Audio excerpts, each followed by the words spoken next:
Good morning, everyone.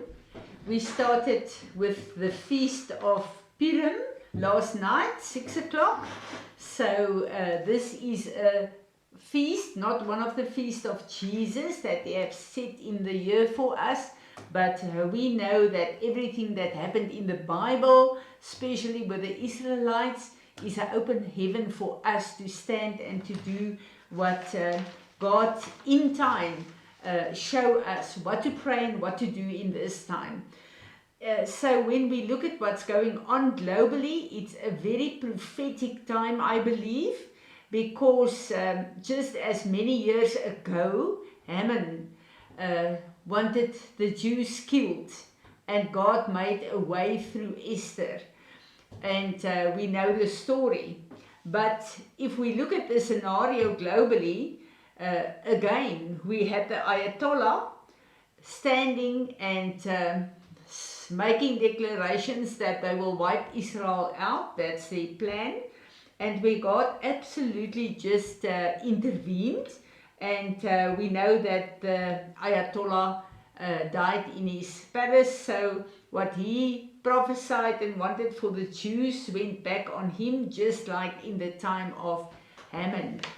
But for us to read the history, one of the greatest comforts and securities I have is to have the written word of God, to see what happened through all the ages, to learn and to see the faithfulness of God through history, and to know that He has placed us in time for certain things to play out in this chronos time, but that God is busy to unfold His plan, especially in these end times, for us to see that He is the same yesterday, today, until all eternity. He is faithful.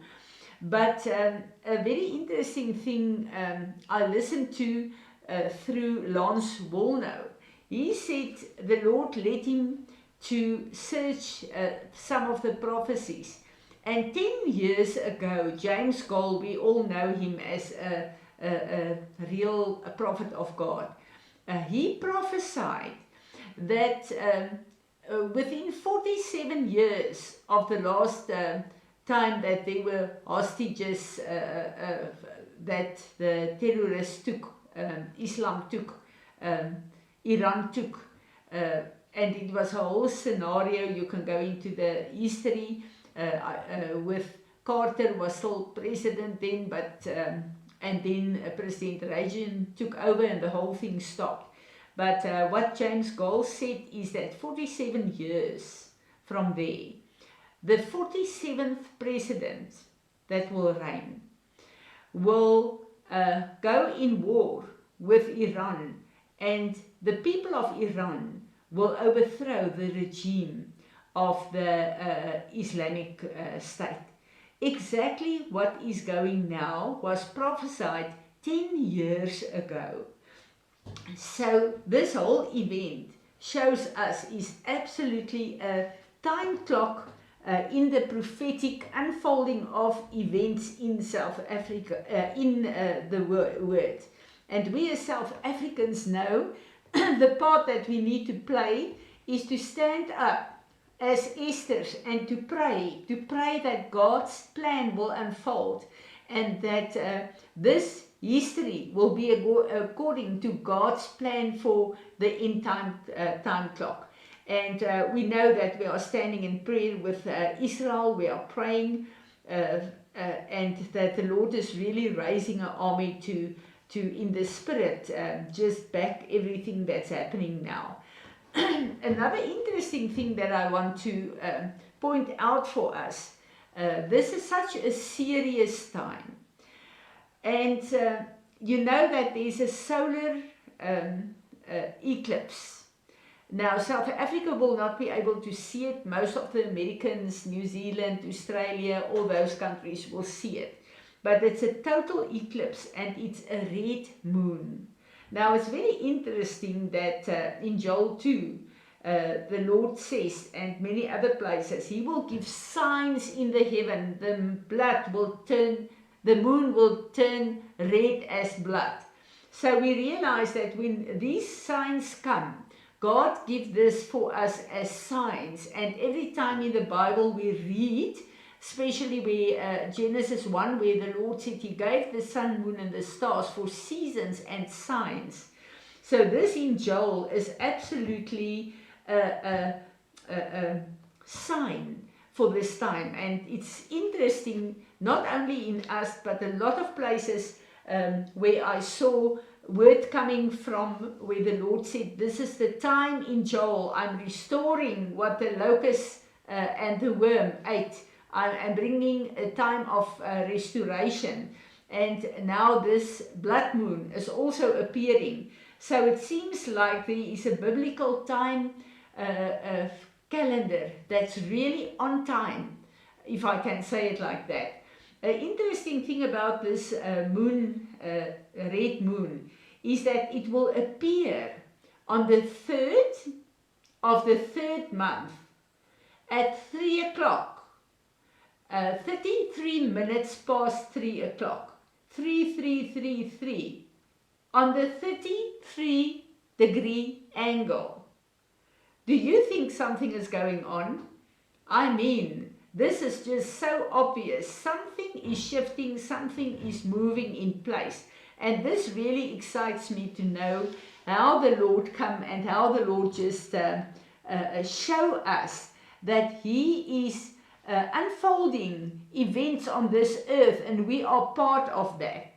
So we know when we look at the news and what's going on in all the countries that's been drawn in by the war going on, we know it's a very serious time that we are in. And this Purim, what is Purim about?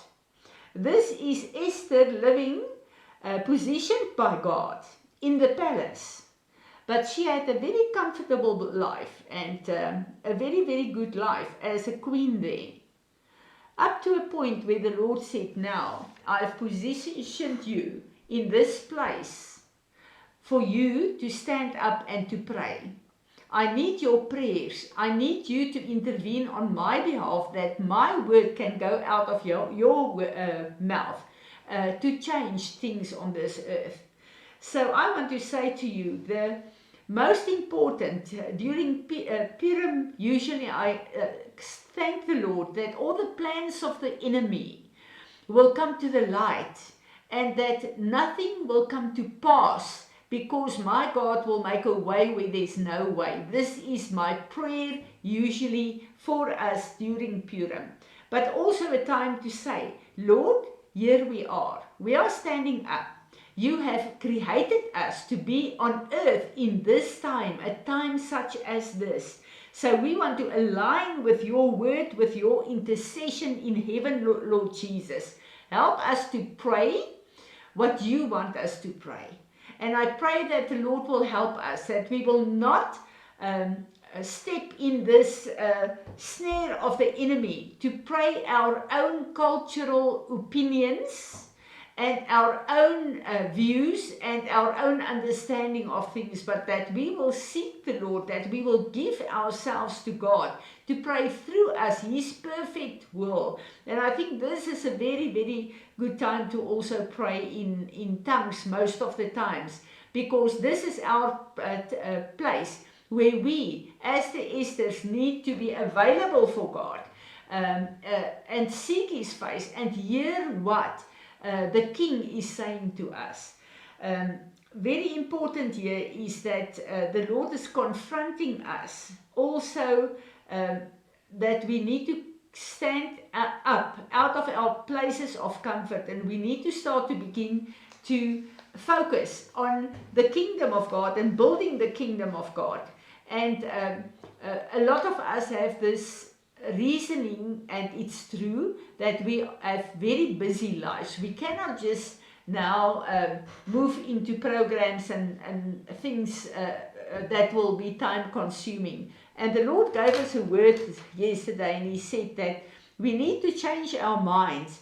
We need to change our understanding of building the kingdom. And in our everyday life, our everyday life at the workplace, in our houses, in wherever we are living and have an influence for God, in that place we need to be available for God as a vessel. We need to be focused that any time the Lord can show me people that I can draw into the kingdom and that I can by the Holy Spirit minister to and allow them to make a choice for Jesus. And that this evangelize anointing God is releasing for us in this hour, because we need to start building the kingdom of God. You know, the word that we are getting is that Jesus is revealing himself through mostly through dreams to the people of Iran, and more than 6 million people from Iran got saved this last, I don't want to say year, but this last time, I'm not sure about the time slot, but this is what's going on in Iran. And we know that we've all been praying. It's very, very important for us to pray.